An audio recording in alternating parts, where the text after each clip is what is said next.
আমাদের কতটুকু পর্দা করতে হবে, পর্দার ব্যাপারে জিজ্ঞেস করেছেন। জি,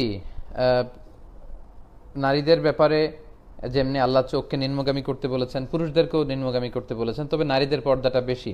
নারীদের পর্দার ক্ষেত্রে ওনাদের দেহের পোশাক ঢিলেঢালা হতে হবে, পাতলা হতে পারবে না, এবং accept her face and hand, এই হাতের কবজি পর্যন্ত আর চেহারা এতটুকু শুধু খোলা রাখতে পারবে একজন নারী। এটা হচ্ছে সর্বোচ্চ ছাড় বা রুকসা।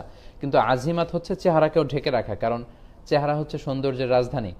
একটা মেয়ের সৌন্দর্যকে বুঝতে হলে আমরা তার চেহারার দিকে তাকালেই বুঝতে পারি। ফলে চেহারাটা ঢেকে রাখাটাই হচ্ছে উত্তম, শুধু চোখ দুটো খোলা থাকবে। আম্মাজান উম্মু সালামা রাদিয়াল্লাহু তাআলা আনহা, উনি ওনার দুই চোখ খোলা রাখতেন না। উনি বলতেন যে দেখার জন্য তো এক চোখই যথেষ্ট, সো আমি দুই চোখ খোলা রাখবো কেন, আমি একটি চোখ খোলা রাখবো। সো ওনাদের পর্দাগুলো ছিল এমন। আম্মাজান আয়েশা রাদিয়াল্লাহু তাআলা আনহা, খাদিজাতুল কুবরা তাহরা, ওনাদের জীবনে যখন আমরা পড়ি দেখা যায় যে ওনারা লম্বা কাপড় পরতেন। আল্লাহ রাসূল সাল্লাল্লাহু আলাইহি ওয়াসাল্লামকে জিজ্ঞেস করা হলো নিজ দিয়ে কতটুকু ঝুলাবে, আল্লাহ রাসূল সাল্লাল্লাহু আলাইহি ওয়াসাল্লাম বললেন 1 বিঘত। আম্মাজানরা বললেন তারপরেও যদি দেখা যায় নিজ দিয়ে, আল্লাহ রাসূল সাল্লাল্লাহু আলাইহি ওয়াসাল্লাম বললেন 1 হাত ঝুলিয়ে দিবে। সো নারীদের সম্মান যেহেতু বেশি, স্ট্যাটাস যেহেতু বেশি, ওনাদের পর্দাও বেশি।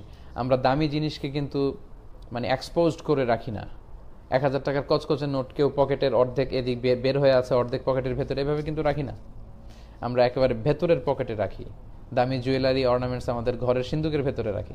সো নারীদের যেহেতু সম্মান বেশি, ওনাদের পর্দাও বেশি। সো আজিমাতের সাথে যেন আমরা আমল করতে পারি। কিন্তু ওয়ার্কিং প্লেসে অনেক জায়গায় সিকিউরিটি পারপাস চেহারা খোলা রাখতে হয়, সেক্ষেত্রে ওনারা যদি রাখেন এটাও হিজাব, তবে এটা রুকসাতের উপর আমল। আল্লাহু আ'লাম।